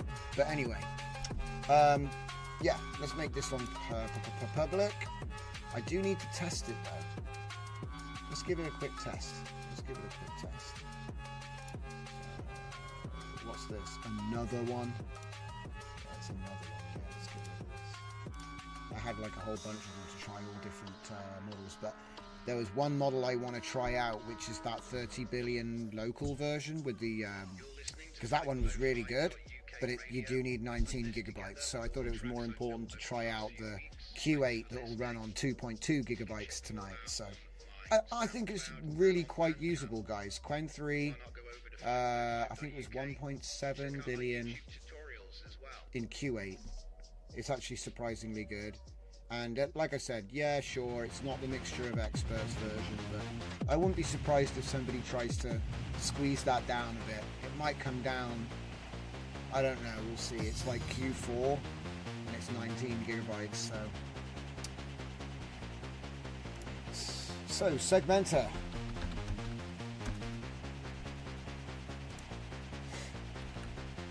So we're going to take segmenter CLI, and do a git clone. Okay. If I go into README, it'll tell me everything I need to do. So we're going to cd into video segmenter, and we are going to install.bat. Will Llama rise from the dead and support tools? I would suspect so. If Qwen supports tools now, there's not really much reason not to. Just an opinion. You can now use Segmentor to segment and rescale your videos. Make sure FFmpeg is on path. So yeah, it uses FFmpeg, and if you ain't got that, it falls back to Python. If you ain't got that, it falls back to Image.io. So I can't do better than that. Right. So yeah, we're going to need a path to the video, right? So let's just grab one. I'm sure I've got one somewhere. Why is it taking over my entire world?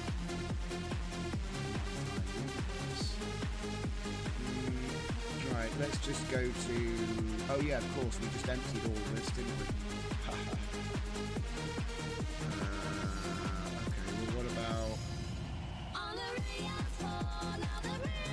about that one? So I'm just going to put it in here and rename it video for the sake of, for the sake of simplicity. It's just me going down the mountain in a video game. So if I run the command now, what's going on here? Nothing. Weird. That was weird. Haunted. So yeah, we're going to do segmenter.bat space, and then obviously I'm going to want to take the path to video space. Let's say 30 seconds. Oh crap. Oh, I forgot to press the tab key. You're gonna do it. Am I being stupid? Instead, type segmenter. Okay, yeah, I'm being stupid. It's PowerShell. Oh, this is beautiful. Let me see this thing.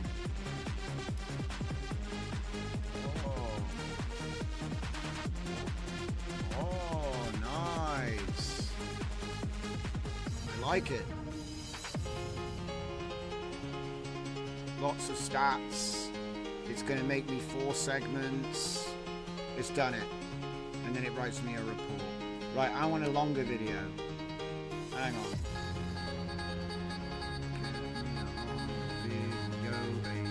Okay, so what's that? Yeah, that one's pretty long. Call it chase. Copy relative path. Or full path, always the full path. And we're gonna do rewind. And let's say I want 60 seconds this time. Damn it, it's too fast. Alright, well... Oh, it's still going. There we go. It's making the next segment. Right. Wait, what? Created 8 segments. So what's it doing now? Oh, it's rescaling. Of course. That's what I wanted it to do. I remember what I told it to do. But yeah, so it's doing what I want it to do. And if I go into the folder, obviously it's named after the file name. So if I have a file named Chase, it's going to have a folder called Chase. And inside of Chase, you'll see we have all of the segments for Chase and then the 640 scale. Right. Because like I said, I will want to grab frames from this and then use an LLM. But I want to crop the HD. So yeah. This is basically where we're at.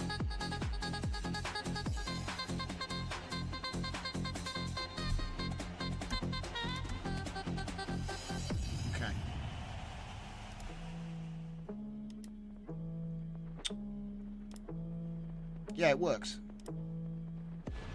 Is it public yet? No. Oh. I nearly got it. Visibility. And it'll want me to do the reaction thing again, won't it? Come on. 6 buttons and a verification. Wait. Oh, no verification.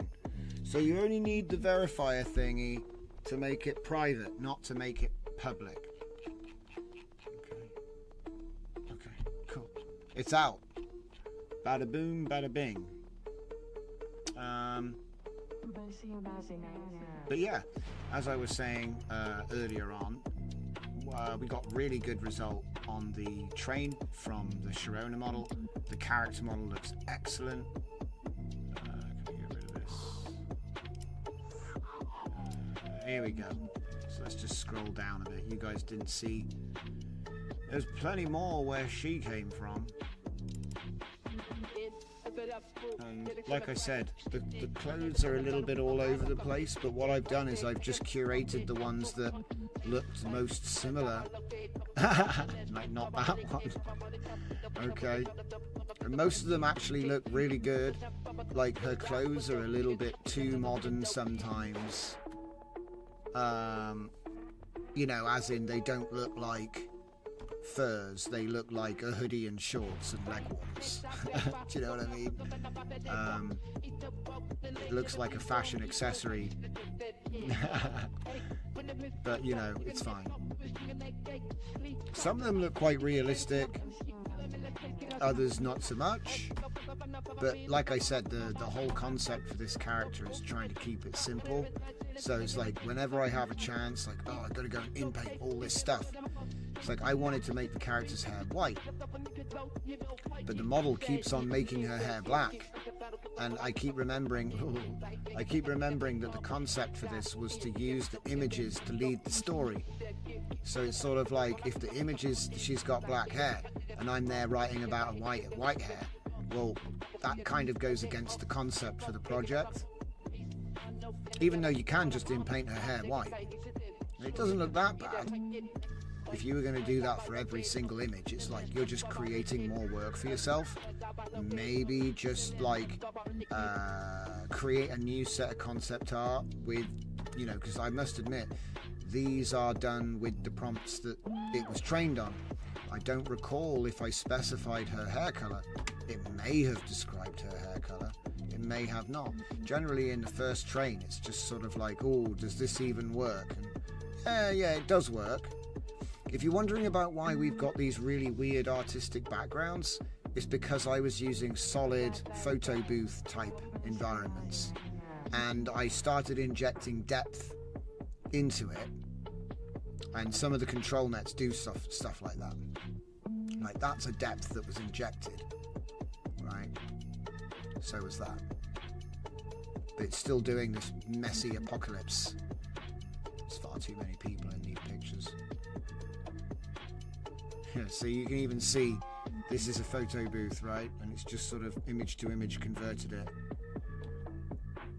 But yeah, what will happen is we'll get the most consistent images, and we'll either use them to make more for the next train, or these will get trained for the next train. So aside from the occasional dysmorphia, they're actually pretty good.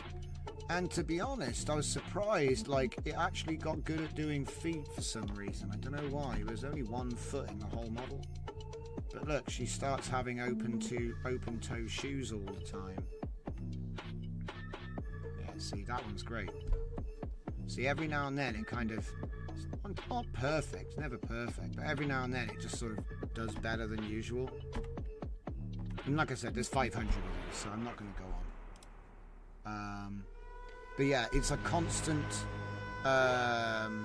process. Injecting depth, yeah, just to tell you what that actually is. So what you do is you load 2 images before you do your depth, and you're actually doing text to image with depth control net.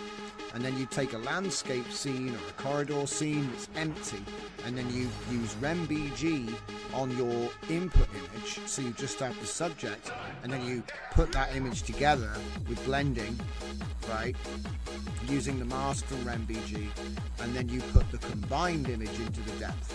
So it's not just the character or just the background, it's both. And then that combined depth map goes through. If you want to really mess around, you want to combine a canny mask for just the character but not the background, so it's like masked control net maps, because then you can put all the attention on the character. But like I said, that the upshot of that is that when you have nothing to go with, it'll do this sort of stuff. It'll start making a sort of random, because there was nothing there. There was literally nothing there. And so from the noise, it's just made colourful squares and stuff.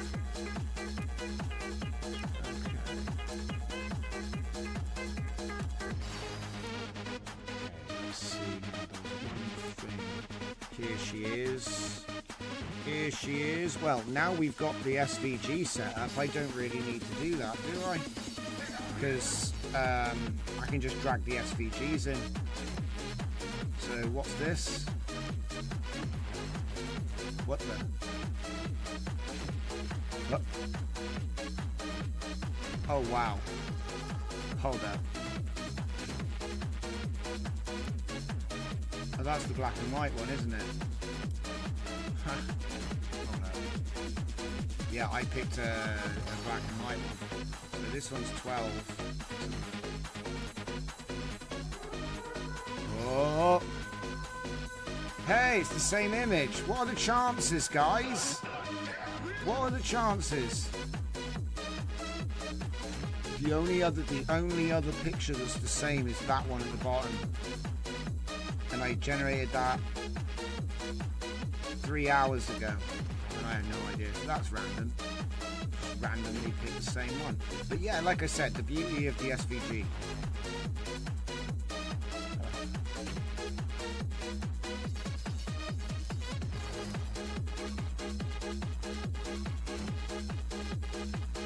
Same no matter what. Infinitely scalable with no loss.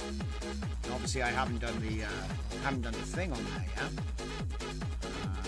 If I just bring in bring in a different one.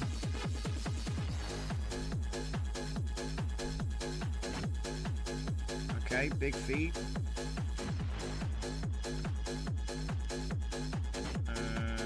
Okay, now what I did, yeah, because obviously this isn't going to be correct. So what I've been doing is bring in the SVG, scale it up as big as you need it to be.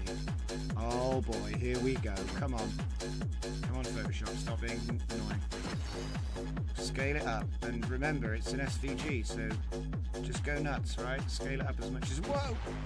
Maybe not that much. Okay. That'll do. Go like this. Okay. And then what we're going to do is we're going to hit it with the eraser. So we force it to rasterize. And then we're going to go into the camera raw filter, and it should still have our preset. Yeah, it does. And then Control P. So you she has gone a bit redder. And then we're going to go scaled to fit. I'm just going to put some paper in.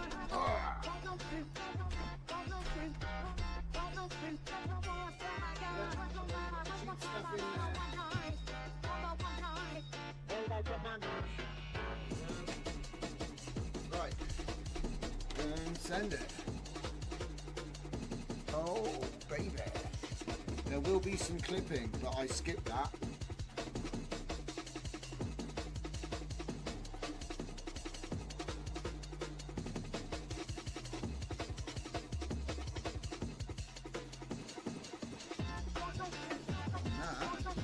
It's pretty much just done for the night, guys. So yeah, we'll be back tomorrow with more. Like I said, we're going to be undoing experiments with Vector at the moment, as you can see, because we're on an upscaling journey, aren't we? You know what I mean? So if you can do Vector and then back to raster, I mean, there is an effect to it, you know what I mean? Because it does. But hey, what do I know? This is day one of experimentations. Wasn't there a redhead with a sign? There used to be, but I'm off the coffee for a couple of days. I've just been drinking water quietly. So maybe that's why I wanted to make a water time video all those days ago. But we didn't finish it. But yeah, basically, back tomorrow. It's basically going to be artwork for the books and a bit more TINS. But we'll probably be using Claude so it actually writes the software this time. Thanks guys, I'll see you all tomorrow.